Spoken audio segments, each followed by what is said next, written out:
Hello, I am Maddie Booth, CEO of Veterinary Community Partnership.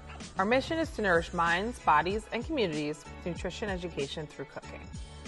We work to inspire people of all ages to develop the knowledge and confidence to make nutritious choices and build life skills for a healthier future. Too often, under-resourced communities suffer inequitable access to nutritious food options with few educational opportunities to learn about nutrition and its connection to one's health. Data shows that income level has a direct relation to health outcomes, so it is important to create equitable opportunities for everyone to lead a healthy life, regardless of what zip code they live in or their family's income level. While food is a necessary resource, we understand that lived realities can make cooking and enjoying nutritious foods at home challenging.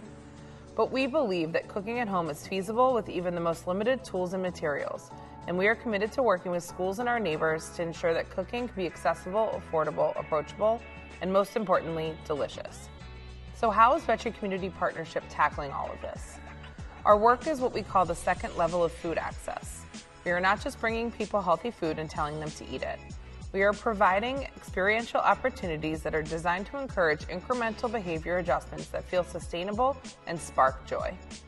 Each year, Veterinary Community Partnership works with more than 75 school and community organizations and serves more than 20,000 kids and families from under-resourced and low-income areas of Philadelphia and Camden with our nutrition education services.